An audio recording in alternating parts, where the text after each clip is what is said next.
오늘 하나님께서 우리에게 주신 말씀은 예레미야 1장 1절에서 12절과 예레미야 8장 18절에서 9장 1절까지의 말씀입니다.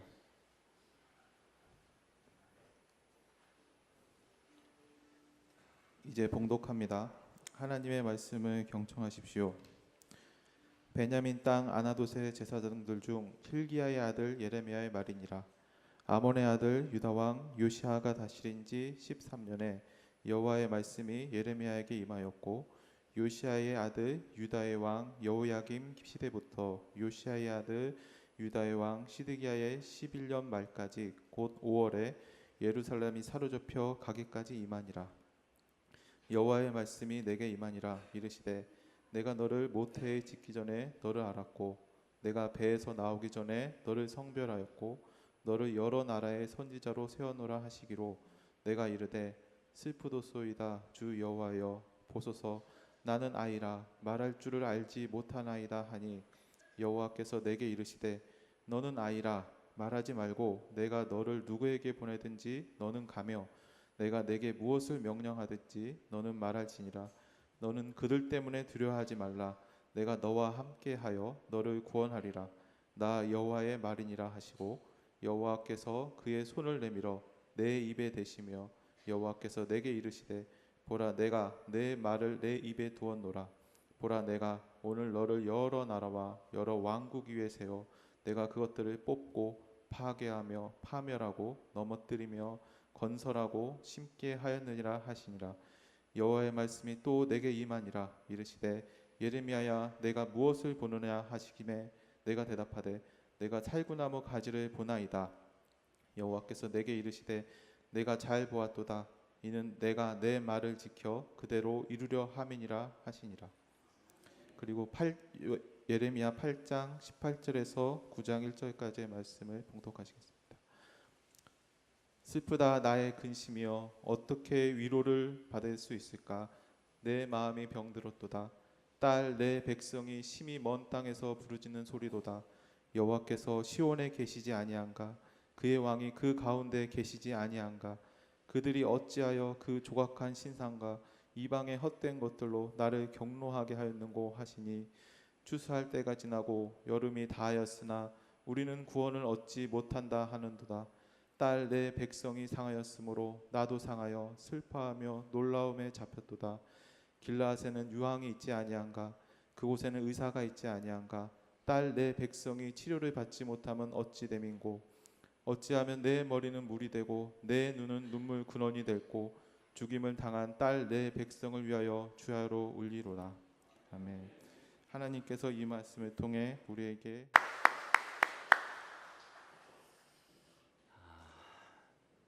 무더운 여름 잘 지내셨어요? 8월의 마지막 주일입니다.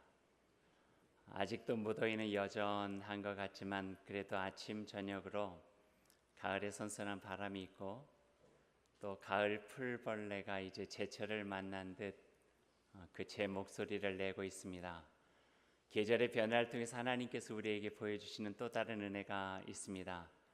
무더운 여름 잘 이겨내신 여러분, 하나님께서 함께 해주시고 또 가을을 새롭게 맞이하는 귀한 시간들이 되시기를 소망합니다. 우리 함께 마음 모아 기도하십시다. 주님 감사합니다. 무더운 여름 잘 지낼 수 있도록 도와주셨습니다. 해가 가면 갈수록 더 무더워지고 습해져서 견뎌내는 것이 쉽지 않습니다. 그러나 하나님께서 그런 어려움 속에서도 가족들과 함께 또 우리의 일터 속에서 땀 흘리면서 일할 수 있도록 도와주셨고, 견뎌내고 가을을 맞이할 수 있도록 인도해 주셨습니다. 이 선선한 가을에는 더 복되게 살기를 원합니다. 여름을 통해서 여문 내 심령과 내 삶으로 하나님께 귀한 결실의 열매를 드릴 수 있는 귀한 계절 될 수 있기를 소망합니다. 하나님, 여름의 끝자락에 하나님께 예배하고 또 가을의 초입에 주님 만나면서 더욱더 가치 있게 살아가는 저희 삶이 될 수 있도록 인도하여 주옵소서. 저희들의 이 마음속에 오늘 들려주신 주님의 말씀 듣겠습니다. 들려주신 그 말씀으로 지혜를 삼고 또 우리가 하나님의 참된 백성으로 살아갈 수 있는 길을 열어갈 수 있도록 애쓰겠습니다. 하나님 함께하여 주옵소서. 예수님의 이름으로 기도드립니다. 아멘. 예레미야서를 읽고 있습니다. 이전에 읽었던 이사야서하고는 조금 느낌이 다른 것 같아요. 어려움 속에서도 희망에 대한 이야기들이 이사야에는 많이 있었는데 예레미야서를 읽다 보니까 마음이 좀 우울해지기도 하고요. 좀 지치는 듯 하기도 하고요. 예레미야가 하도 많이 울어서 우리 마음이 같이 힘겨워지는 그런 마음들이 있습니다. 그러나 그 눈물 속에 담겨져 있는 예레미야를 통한 하나님의 마음들을 우리가 읽어낼 수 있다면은 그럼에도 불구하고 우리를 지켜주시고 보살펴 주시고 새롭게 희망으로 인도해 주시는 하나님의 또 다른 손길, 숨어 계시는 듯 하지만 보이지 않는 손길로 우리와 함께 해주시는 여호와 하나님을 경험할 수 있는 귀한 말씀이 되어질 것입니다. 예레미야서를 지금 이렇게 쭉 읽어가면서요, 제 마음속에 이런 생각이 들었어요. 하나님의 부르심을 받고 택함을 받는다는 것이 기쁜 일일까 아니면 슬픈 일일까? 그전에는 그런 생각 깊게 해보지 않았거든요. 왜냐하면 하나님께서 나를 택하시고 나를 부르셨다고 하는 것은 제 마음에 또 다른 설렘과 감사하고 기쁜 일이잖아요. 하나님의 사람이 된다는 것. 근데 예레미야를 읽다 보니까 그 뒤에 하나가 더 고민스럽게 붙은 거예요. 하나님의 사람으로 부르심을 받는다고 하는 것이 기쁜 일일까 아니면 슬픈 일일까?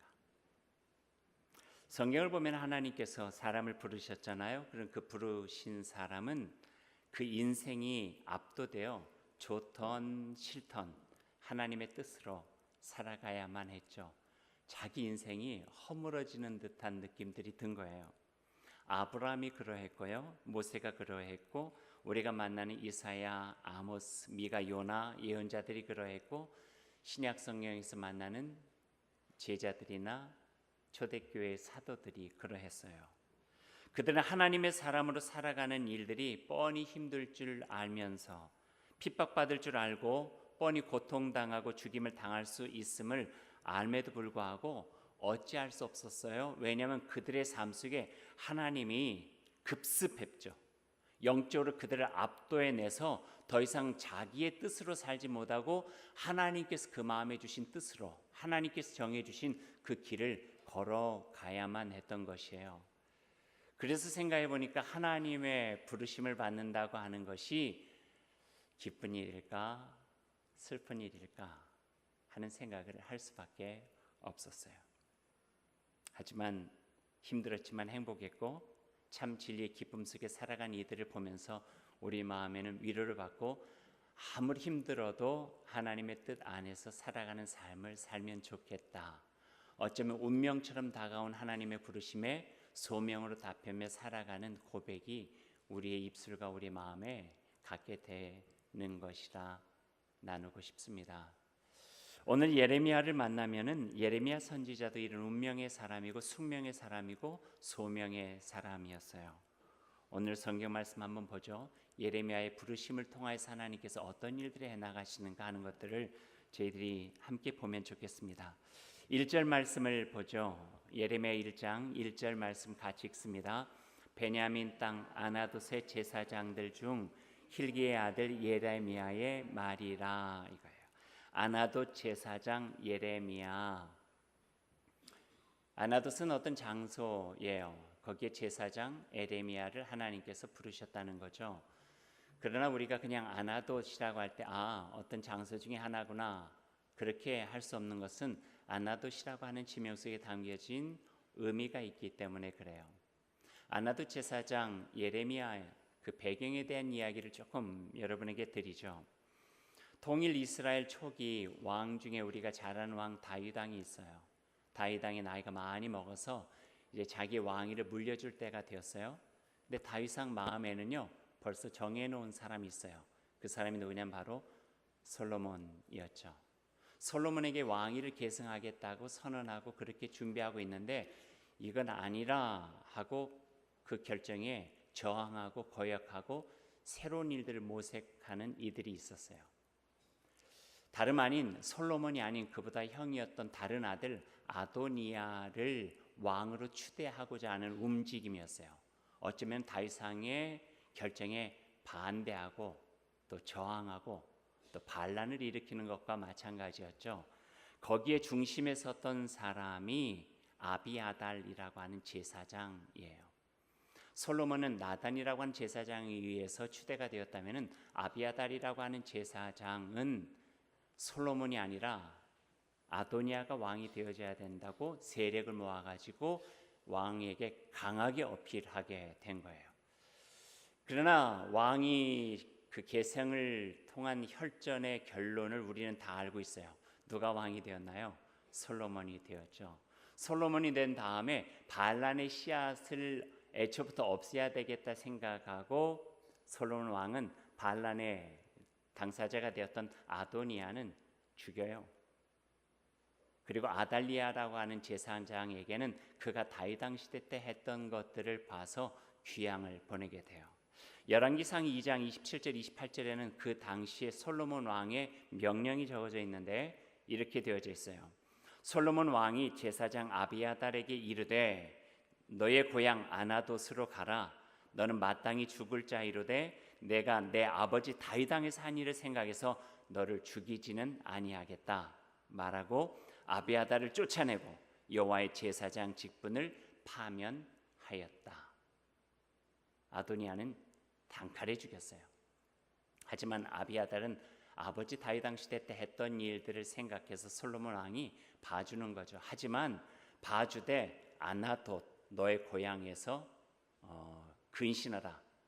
그 영내 바깥으로는 나가서는 안 된다 하고 그에게 귀양살이를 명하게 된 거죠. 그리고 생각하면은 아나돗의 제사장이라고 하는 말은 그렇게 명예로운 이야기가 아니에요. 파면된 제사장의 후손이라는 거예요. 예레미야는 아비아달 제사장의 후손이었거든요. 말하자면 변두리에 밀려서 무기력한 삶을 살아갈 수밖에 없는 예전의 제사장이었지만 파면되었다. 요즘 말로는 패족이 돼버린 제사장 가문의 한 무능력하고 무기력한 사람이 예레미야예요. 그 전에 전력이 있었기 때문에 아나돗이라고 하는 그 지역을 넘어선다고 하는 것은 그 당시에는 매우 긴장되는 일이고 반란의 소지가 있어서 허락되지 않는 일이기도 했던 상황이었어요. 그 예레미야를 아나돗의 제사장이라고 오늘 1절에 소개하고 있는 거죠. 그런데 그 아나돗 제사장을 하나님께서 부르신 거예요. 변방에서 파면되어지고 패족되어져 있는 제사장 가문에 별 볼 일 없을 것 같은 예레미야를 하나님의 사람의 자리에다가 딱 세워놓으시는 장면이 오늘 성경 속에 나오고 있어요. 4절 말씀을 한번 보시죠.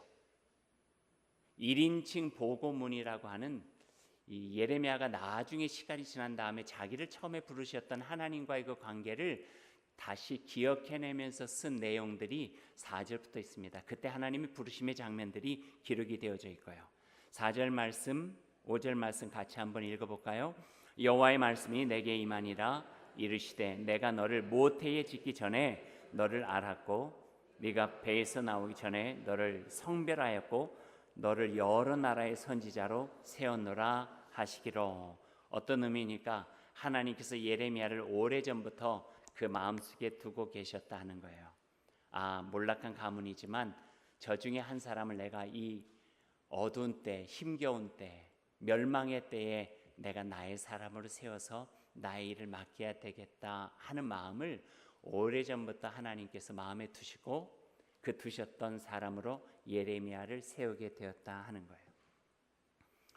그리고 예레미야에게는 이야기하는 거죠. 너는 오래전부터 내 마음에 품은 자니까 이것을 운명으로 알고 숙명으로 받아들이고 이를 소명으로 삼아서 나의 일을 하거라. 하나님께서 말씀해 주시고 부르셨어요. 예레미야 편에서는 어떨까요? 매우 당황스럽고 당혹스러웠죠. 미처 지금까지는 알고 지내지 못했던, 요즘 말로 하면은 출생의 비밀을 안 것만 같은 당혹함이 생긴 거예요. 내가 엄마의 태중에 있을 때부터 하나님께서 나를 선택해 주셨다고? 나는 원래 하나님의 사람이었다고? 이런 마음을 갖게 되는 거예요. 얼마나 당황했는지, 뜻밖의 일이었는지 생각해 본 적도 없는 일인지 6절의 그의 대답을 보면 우리가 알 수 있게 되죠. 6절 말씀 한번 볼까요? 같이 읽어보죠. 내가 이르되 슬퍼도소이다. 주 여호와여 보소서, 나는 아이라 말할 줄을 알지 못하나이다. 제일 먼저 예레미야가 반응한 것은 슬프도소이다 그래요. 다른 성경에 보니까요, 안 됩니다 그렇게 표현한 것으로 나와 있어요. 슬프도소이다라고 한국 성경은 되어져 있지만 우리말 성경이 아니라 히브리 원어 성경을 보면 그 앞에 한 단어가 먼저 앞서고 있는 것을 보게 돼요. 그 단어는요, 감탄사 같은 거예요. 감탄사. 아흐, 예. 아흐. 이 단어가 6절을 시작할 때 딱 버티고 서 있어요. 아흐라고 하는 단어가 쓰여질 때는 그 설명이 이렇게 붙어 있어요. 생각하지도 않은 일 앞에서 너무나도 당황하고 그 마음에 두려움이 들어올 때 나도 모르게 내뱉는 소리예요. 갑작스러운 거예요. 나를 하나님의 사람으로 세우겠다고 아흐. 패족이 되어가지고 아나도 변방에서부터 밖으로 나갔다가는 다른 사람들의 군대에 주목받아가지고 죽을지도 모르는 나를, 무능력과 무기력으로 살아왔던 나를, 자격조차 없는 나를 하나님의 사람으로 이때를 위해서 하나님께서 예비하셨다고? 말도 안 돼. 말도 안 돼. 내가 어떻게? 이 반응이에요. 이 반응. 한마디로 말하자면 주님 사람 잘못 보신 거예요. 어디로 봐서 내가 그 일을 감당할 사람으로 보이시나요? 저는 그 일을 할 만한 능력도 없는 사람이고 그 일을 할 수 있는 자격조차도 없는 패족되어져 있는 멸망한 가문에 제사장이라고 하는 딱지는 붙어 있지만 아무것도 나에게 맡겨주신다고 해도 할 수 있는 일들이 아무것도 없는 사람입니다. 하나님께 반문하고 있는 모습을 6절에서 보게 돼요. 근데 하나님이 어떤 분이십니까? 그래, 맞아, 내가 잘못 생각했다. 맞아, 능력 없지, 자격 안 되지, 다른 사람 불러야 되는데 내가 너를 괜히 불러가지고 미안해, 내가 다른 사람 알아볼게. 하나님 그러신 분인가요? 아니에요. 하나님이요, 꽤 고집이 있으세요. 마음에 먹은 사람은 세우고 봐요. 사람을 부르시고 세우시는 데는 전문가예요. 호렙산 기슭에서 여러 번 거절하고 손살에 치는 모세를 세우셨던 하나님을 여러분 아시잖아요. 아브라함을 갈대아 우르와 하란에서도 불러가지고 약속의 땅에 하나님의 사람으로 세워가셨던 하나님의 그 손길과 인도하심, 그 설득력들을 아시잖아요. 강권적으로 설득해내세요. 사람의 말로 되지 아니하는 것이 하나님의 말씀과 그 영역으로 되어지면은요, 압도당한 채 내가 아닌 그분의 사람으로 살아갈 수밖에 없는 성수의 사람들을 우리들은 보게 돼요. 몇 번 거절하지만 하나님은 결코 물러나지 않았어요. 그리고 호렙산 모세를 세울 때처럼 아주 단호하고 분명하게 마치 사람들을 휩쓸어 갈 수 있는 파도처럼 다가와서 예레미야를 하나님께서 원하신 그 자리에 세우셨어요. 세우시고 이렇게 말씀하시죠. 7절 말씀 볼까요? 7절, 8절, 9절 말씀 함께 읽습니다. 여호와께서 내게 이르시되 너는 아이라 말하지 말고 내가 너를 누구에게 보내든지 너는 가며 내가 내게 무엇을 명령하든지 너는 말할지니라. 너는 그들 때문에 두려워하지 말라. 내가 너와 함께하여 너를 구원하리라. 나 여호와의 말이니라 하시고 여호와께서 그의 손을 내밀어 내 입에 대시며 여호와께서 내 이르시되 보라 내가 내 말을 입에 두었노라 하는 거예요. 그렇게 말하지 마. 내가 세웠으니까 내 말을 듣고 살아가. 그대로 행해 하는 말씀이죠. 이걸 조금 제가 거칠게 이어가면은 이렇게 표현할 수 있을 것 같아요. 잔말 말고 내 말 들어. 내가 택했으니 너는 나를 믿고 이제 너는 나의 말을 하고 내가 정한 그 길을 가야만 할 것이야. 이게 성경에서 말하는 하나님의 사람, 하나님의 영에 압도당한 사람들의 운명이에요. 그 운명이 소명이 되고 그 소명 속에 미처 생각하지도 못했던 하나님의 나라의 웅장하고 위대하고 놀라운 일들을 그 사람을 통해서 행하게 되는 것을 보죠. 오늘 이 말씀을 통해서 보고 또 성경을 잘 보면은요, 우리가 한 가지 아는 게 있어요. 그는 하나님께서 사람을 부르실 때에 그 부르심의 기반에는 능력이나 자격에 있지 않다 하는 말씀이에요. 하나님의 일을 하는데 능력이 뭐 필요하고 자격이 뭐 필요하나요? 사람의 눈으로 볼 때는 그게 매우 크게 보일지 모르지만요, 오히려 하나님은 그 부르심의 모습을 보면은 먼저 부르셔요. 부르시고 필요한 능력과 그 자격을 부여해 주시는 거예요. 이 일을 위해서 내가 너를 불렀다 하고 난 다음에 그 일을 하기 위해서 이게 필요하니 내가 너에게 영을 주어, 내가 너에게 능력을 주어, 내가 너에게 소명을 주어 그 일을 하게 하겠다 하시는 거예요. 모세를 부르셨어요. 모세가 거절한 첫 이유가 뭐예요? 오늘 예레미야하고 똑같아요. 저는 입이 둔한 사람입니다. 성서학자들의 해석을 보면 미디안 광야에서 40년을 살다 보니까 애굽으로 가서 바로와 맞서 가지고 전해야 되는데 애굽 말을 다 잃어버린 거예요. 입이 둔하고. 사람들하고 좀 이야기를 해봤어야지 발표력도 있고 설득력도 있죠. 미디안 광야에서 40년을 살았으니 어떻게 하겠어요? 그때 하나님께서 뭐라고 하세요? 내가 준비해뒀어. 능력이 없는 줄 알고 내가 미리 예비해둔 사람이 있어. 애굽에 가면 너의 형 아론이 있지 않냐? 아론을 통해서 네가 너의 마음을 전하면 그 아론이 바로에게 과감하게 이야기할 거야. 걱정하지 마. 오늘 예레미야도 마찬가지죠. 저는 어떤 말을 해야 될지 모르는데 아이입니다. 해본 적이 없습니다. 제사장이라고 하는 허울만 좋지 누구 앞에 서서 예배를 집전해 본 적도 없고 제사를 드려본 적이 없고 누구를 위로하고 누구를 격려하고 하나님의 말씀을 대언해 본 적도 없는 사람입니다 라고 말할 때에 하나님께서 알아. 하지만 아이라고 말하지 마. 왜냐? 내가 너와 함께 할 텐데, 내가 너를 도와줄 텐데, 너의 입술에다가 나의 말을 넣어줄 텐데, 그냥 넣어주는 그 말을 네가 용기를 가지고 나를 믿는 그 마음을 가지고 전하면 돼. 하나님의 부르심은요, 능력과 자격이 아니라 그 마음에 능력도 주시고 자격도 주셔서 그 일을 할 수 있도록 하시는 거예요. 능력 생각하고 자격 생각하면 제가 어떻게 여기 있어요? 우리가 어떻게 여기 있어요? 어떻게 하나님을 우리가 증거하면서 살아갈 수 있는 사람이 돼요? 능력을 통해서 우리가 되나요? 자격을 통해서 되나요? 아니죠. 우리 마음속에 가장 작은 부분이라 할지라도 하나님을 사랑하고 저의 연약한 모습이지만 하나님의 귀한 일에 사용되었으면 좋겠습니다. 그 마음이에요. 그 마음을 보시고 하나님께서 내가 너에게 능력 주고 내가 너에게 자격 줘 그 일을 하게 하겠다 말씀해 주신 거죠. 전에 제가 목회했던 교회 이민교회에서 제가 만나 아직도 잊지 못하는 한 분이 계세요. 연세가 많은 권사님이셨어요. 머리도 하얗시고 특징은 키가 많이 작으셨어요. 제 옆에 자주 오셨는데 오면은 정말 아주 작으셨어요. 뭐 키 것이 자랑은 아니지만 그냥 작은 분이 이렇게 오셨어요. 근데 그분의 이런 분 있잖아요. 각 교회마다 그냥 계신 것만으로도 힘이 되는 분 있잖아요. 사람들이 다 좋아하는 분 있잖아요. 다 좋아하는, 적도 없고 넉넉하고 너그럽고 항상 웃는 얼굴로 격려하고 위로하고 함께 손잡아주고. 이 권사님이 그런 분이었어요.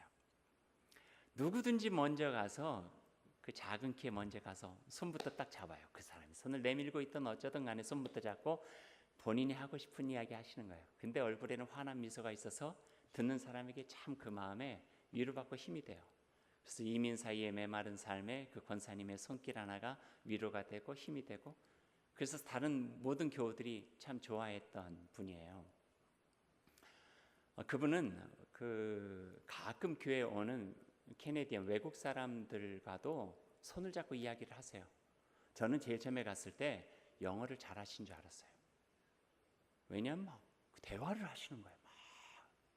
근데 알고 보니까 한국말로 하세요. 그냥 알아듣든지 못 알아듣든지 전혀 개의치 않으세요.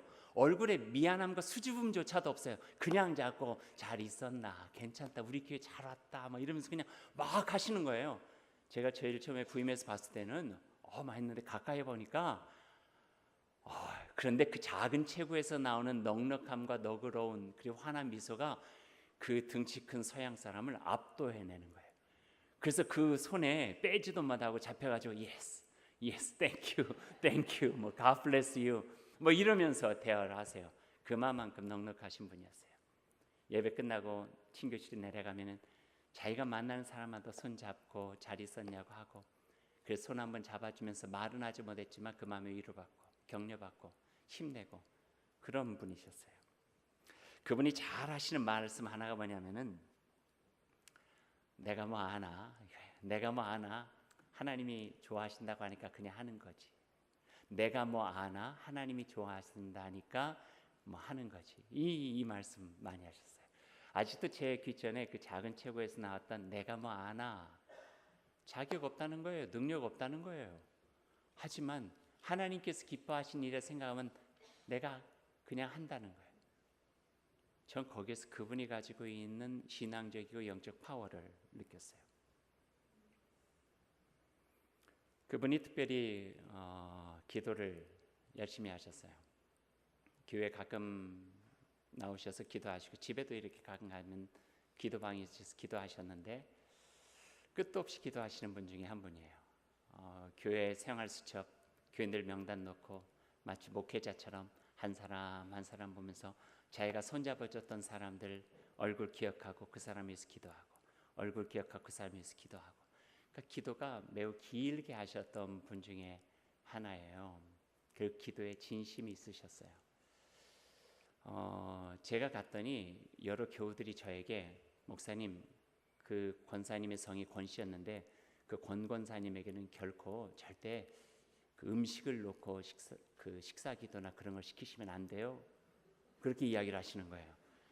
근데 제가 가끔 잊어먹고 그분에게 권사님 그 우리 식사 위해서 기도해 주세요. 그러면은 거룩하신 하나님 아버지 감사합니다. 아주 조그마한 소리로 시작했는데 점점 커져요. 점점 커지고 그게 5분을 지나고 10분을 지나고 15분을 지나고 음식이 어떻게 되든 뭐 이건 상관없어요. 그냥 기도하시면은 엄청나게 기도하세요. 가끔 눈을 뜨고 보시는지 거기 있는 사람마다 또 기도를 다 해주시는 거예요. 그래서 제가 그 다음부터 절대 기도는 시키지 말아요. 그러나 때는 또 아차 싶어가지고 또 시키기도 하고 그랬던 분이셨어요. 제가 이곳 오기 얼마 전에 돌아가셨어요. 그분 장례식이 제 마음에 되게 힘들었어요. 마치 큰 언덕 하나를 잃어버린 것 같은 마음이 있었어요. 얼마나 힘들었냐면은 3일 동안 장례하면서 제 눈이 다 터져버렸어요. 핏발이 다 서버릴 정도로. 표현은 못했지만 어떻게 해야 될지 모르는 제 마음이 있었어요. 능력 아니에요. 자격 아니에요. 하나님의 일을 하는데 뭐 능력이 필요하고 자격이 필요해요. 부르시는데 그의 말씀 음성 소중히 여기고 부족하지만 연약하지만 해보겠습니다 할 때 하나님께서 능력 허락해 주시고 하나님께서 자격 주셔서 그를 통해서 하나님의 나라의 아름다운 일들을 해 나갈 수 있도록 도와주신다는 말씀이에요. 예레미야가 그 증거였어요. 아나도 제사장 예레미야 능력 없다는 거예요. 자격 안 된다는 거예요. 그런데 하나님께서 부르셨다는 거예요. 부르셔서 그 멸망의 때에 하나님께서 소중하게 그 백성들 향하여 전하고 싶은 그 마음을 대변하는 하나님의 사람으로 세워주셨다는 거예요. 그래도 궁금해요. 왜 하나님은 하필이면 예레미야였을까? 하필이면 예레미야였을까? 하나를 발견했어요.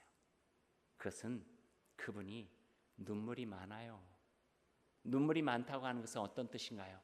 마음이 여려서요? 눈물이 많을 수도 있겠죠.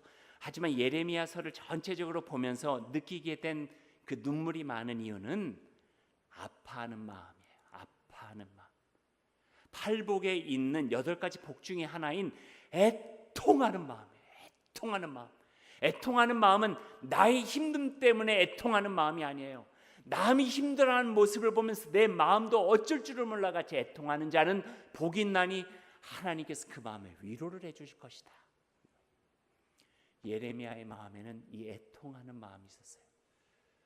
그러니 하나님께서는 예레미야에게 모질게 하시잖아요. 예루살렘 성전이 무너지는 것도 보게 하시고, 예루살렘 백성이 끌려가는 것도 보게 하시고, 나라가 멸망하는 것도 보게 하시고, 그것도 모자라 자기가 이집트에 끌려갔다 거기에서 망치에 맞아서 죽게 하시는 아주 힘겨운 삶을 살아가게 했지만, 마지막 끌려가면서까지도 그 애통하는 마음을 가지고 포로가 된 백성을 위해서 눈물 흘리게 하시는 하나님의 마음을 보게 되죠. 그러면서 느낀 거 하나, 왜 예레미야일까? 그때의 하나님의 마음을 닮은 사람이 예레미야구나 생각했습니다. 여러분, 하나님도 상처받으세요. 그렇게 사랑했는데 변심하면 상처받으세요.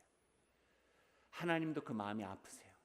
그렇게 사랑 베풀어줬는데 외면하고 다른 곳으로 가버리고 우상 숭배하고 나 모른다고 하면은요, 하나님의 마음도 아프고 화도 나고요, 속상도 하고 서운하기도 하고 오만 가지 마음이 다 있어요. 예레미야가 왜 눈물 흘렸는가? 성경을 보면은 그 마음이 그 마음 속에 읽혀진 거예요. 하나님의 아픈 마음을 가지고 울고, 하나님의 서운한 마음을 가지고 울고, 하나님의 속상한 마음을 가지고 울고, 울다가 백성들 보니까 백성들이 처지가 힘드니까 울고, 고난당할 백성들 보니까 울고, 힘겨워할 백성들 보니까 울고, 절망 속에서 허덕일 그 백성들 보니까 울고, 계속 우는 거예요. 울고 울고 또 울고. 오늘 우리가 함께 읽은 8장 말씀 보세요. 8장 말씀에 보면은 예레미야가 얼마나 많이 슬퍼하고 울었는가 하는 것들이 나와요. 몇 구절만 제가 읽어드리죠. 슬프다 나의 근심이여, 어떻게 위로를 받을 수 있을까? 내 마음이 병들었도다. 딸아, 내 백성의 심히 먼 땅에서 부르짖는 소리로다. 딸들, 내 백성이 상하였으므로 나도 상하여 슬퍼하며 놀라움에 잡혔도다.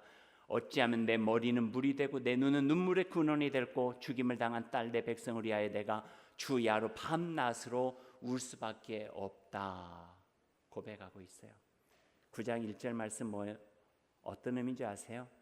어찌하면 내 머리는 물이 되고 내 눈은 눈물이 근원이 될고. 울다 다 메말라 버린 거예요. 근데 더 울어야 돼요. 더 울어야 돼요. 끝나지 않을 것 같은 절망 속에 더 울을 수밖에 없어요. 그러니 하나님께 탄식하면서 기도해요. 하나님, 물바가지를 나에게 부어주셔서 그 물이 나의 눈물이 되고 나의 울음이 되고 내 슬픔이 되게 해주십시오. 왜냐하면 이 백성을 위해서 울어야 될 일이 끝도 없습니다 하는 거예요. 그런데 신비한 거는요, 예레미야의 그 눈물이 눈물로 그치지 않게 해주세요. 하나님은 포로가 된 땅 바벨론 제국의 그발강가의 포로 수용소에서 그들이 울면서 예레미야의 눈물을 기억하게 하세요. 예레미야의 눈물은요, 그들의 죄를 씻어지는 깨끗하게 만드는 정결제였어요. 그들의 모난 마음들, 강팍한 마음들을 녹여내는 하나님이 놀라우신 사랑의 눈물이었어요. 절망 속에서 그 눈물은 밑거름이 돼가지고 다시금 희망의 싹을 싹 틀 수 있도록 하셨던 하나님의 희망의 징조였어요. 눈물은 눈물로 끝나지 않아요. 눈물은 더 넘어서 위로가 되고, 눈물은 더 넘어서 희망이 되고, 그 눈물은 더 넘어서 그들 절망을 딛고 일어날 수 있는 힘이 되어 주신다 하는 말씀이에요. 그래서 예레미야의 눈물은 그게 하나님께서 주시는 희망의 메시지가 되어진 거예요. 친구 중에 청소년기, 청년기를 좀 힘들게 살았던 친구가 하나 있어요. 부모 이혼과 재혼 가운데 중심을 잃고 방황하다가 너무 이른 나이에 어두운 세계로 들어갔던 친구예요. 몇 년을 방황하다가 사는 동안에 말도 되게 거칠어졌고 몸은 망가지고 삶은 엉망이 되어버렸죠. 그냥 그렇게 사는 것이 어쩔 수 없는 자신의 운명이라고 받아들이고 살아가고, 속상할 때마다 세상 탓, 가족 탓, 환경 탓하면서 내팽개진 채 살아가는, 요즘 말로 하면 막 살아가는 친구였죠. 어느 날이에요. 술을 진탕 먹고, 술 먹으면 어때요? 시비 붙어가지고 쌈을 진탕 제대로 한번 끼부리고 엉망이 돼서 들어와 퍼져서 잠들어 있었어요. 잠을 자다가 뭔가 이상한 느낌이 들어가지고 잠을 깼죠. 잠을 깨서 살짝 눈을 떠보니까 엄마가 자기의 손을 붙잡고 있는 거예요. 손을 붙잡고 기도를 해 주시는데 엄마의 눈에서 눈물이 툭툭 떨어져요. 그 친구가 저에게 그 이야기를 할 때는 눈물 한 방울이 자기를 때리는 쇠망치 같았다고 그렇게 표현을 했어요. 쇠망치로 이전에 자기의 삶을 깨부셔주고 자기의 모난 마음, 모난 성질 깨부시고 쇠망치 그 눈물이 그렇게 무겁게 자기를 강타하고 공격하고 도전하고 자기를 부숴버렸대요.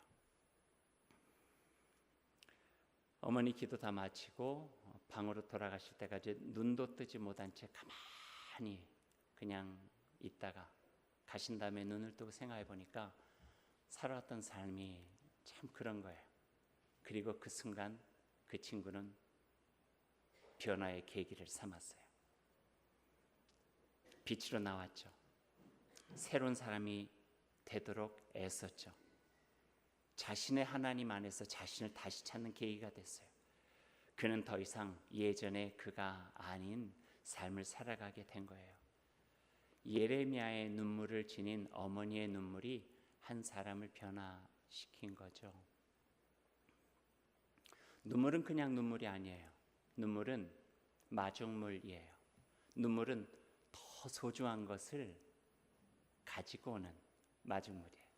그 눈물이 희망을 가져왔고, 눈물이 변화를 가져왔고, 눈물이 위로를 가져왔고, 눈물이 자기의 삶을 되찾을 수 있는 회복을 가져왔고, 눈물이 마중물이 돼서 하나님의 강물을 이루고 바다가 이루어서 주님의 바다에서 살아갈 수 있는 새로운 삶의 계기를 그 작은 눈물이 되어준 거예요. 수도 없이 흘렸던 에레미야의 눈물이 예루살렘과 이스라엘의 딸들에게 희망이 되어졌어요. 어머니의 눈물은 자녀에게 위로와 새롭게 살아갈 수 있는 밑거름이 되어졌어요.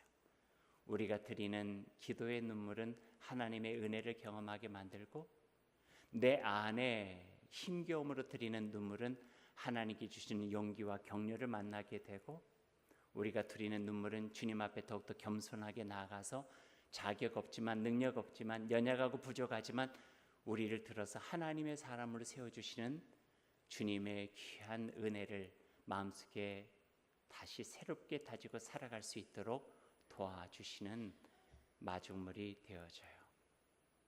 말씀을 맺죠. 시 하나 여러분에게 읽어드리고 맺겠습니다. 안상인 시인의 마중물이 된 눈물의 기도라고 하는 시예요.